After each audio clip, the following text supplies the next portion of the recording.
Surveillance video shows the teen enter the restaurant and witness Brown hit his mom.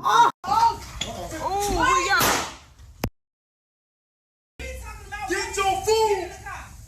Who? Get in the car? Who?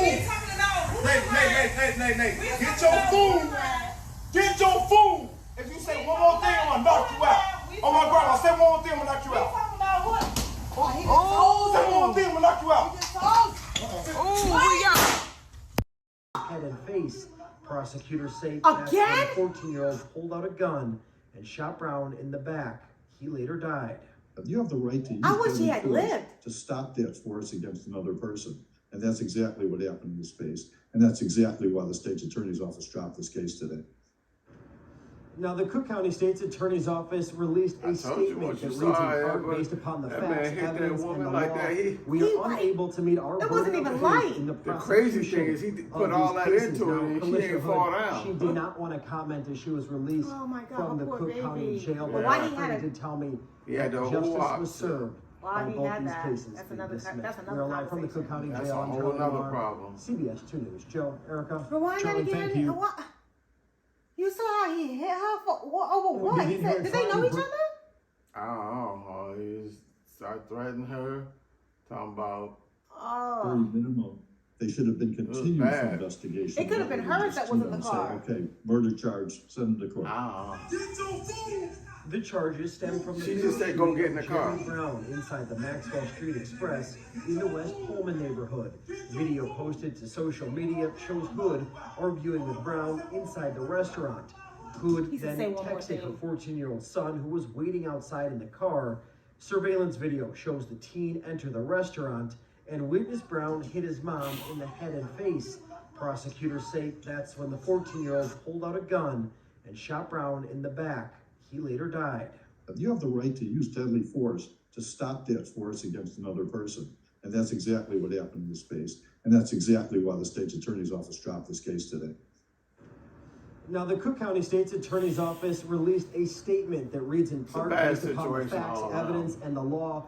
We are unable to meet our burden of proof in the prosecution of these cases. Now, Carlisha Hood, she did not want to comment as she was released that little boy having from that the Cook gun, County jail, but that mother calling that little boy into that justice was served situation. by both these cases. Why didn't she just walk Why away? didn't you just diffuse it and get away from it? Erica, Charlie, why would you bring your child? I can't. I would have seen like if that.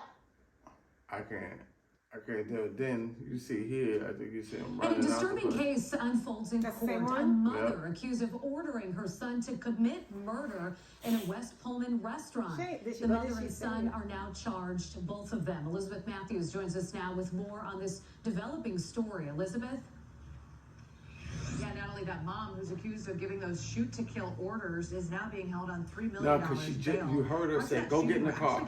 She said, "Go ahead, go get in the car." To the guy? To the son. Which helped the witnesses identify the suspects to police. So this all happened Sunday night, police tell us, just after 11 o'clock, about 11:05 p.m. 35-year-old Carlisha Hood and her 14-year-old son arrived at the Maxwell Street restaurant on South Halstead at 117th. Hood went in for food. Her son waited in the car. Prosecutors say that's when she began arguing with this man, 32-year-old Jeremy Brown, who was also inside ordering food at the time. Hood began texting her son, who appeared in the doorway, hands in his pockets. A fight became physical between Hood and the victim. The victim was able to punch the woman once. That's when prosecutors say the boy pulled out a gun, fired a single shot to the victim's back, followed him outside and kept firing, striking him fatally twice in the back.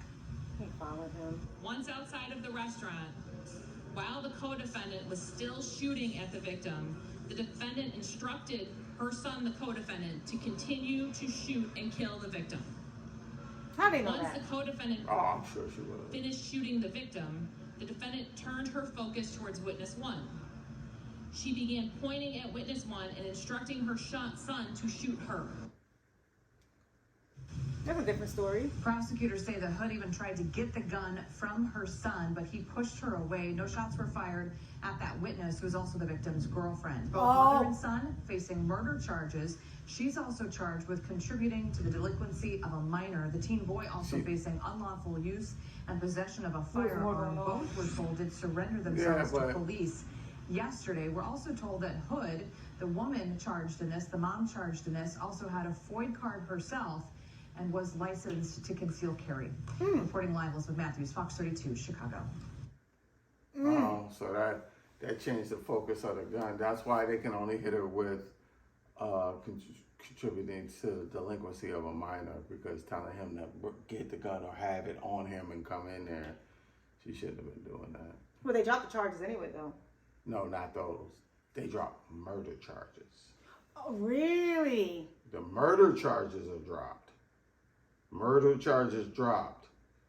That delinquency and all of that of a minor, no, that's not going nowhere. She gonna deal with that. Why she? I mean, that's a hard one. But he hit her for real, for real. Yeah, I mean, he's never. There was no reason for that. What was real disgusting was the guys who just stood there, and when he said that he was one guy gonna do that, ran. and he just walked.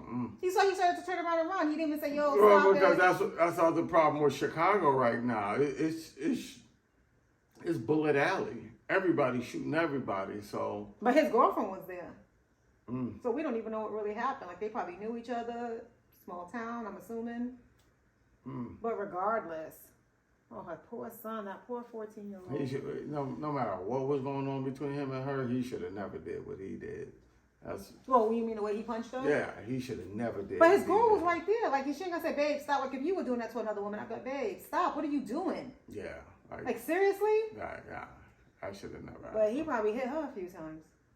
The way he did it, like it was normal to hit women like that.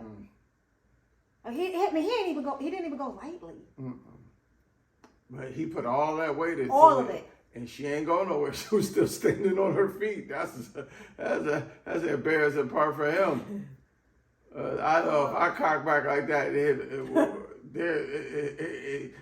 she either Muhammad Ali's daughter, or you don't hit so tough, champ. No, he looked like he hit tough. Something's the case. Something is definitely the case. Yeah. All right. I mean, I wouldn't have had Bubba in that situation. I wouldn't have told Bubba to come in. I would have been trying to get away so that I could get Bubba. I wouldn't want Bubba to even come close to seeing it. Right. Yeah. It's when you see a situation going that bad, you especially when you got your kid with you get out of it. Just for him. Yeah. I think one of my calls to grow up was I was in a situation where I was very upset and enraged, and I looked at Kelly and he was crying, and it snapped me right out of it. I said, okay, that's enough.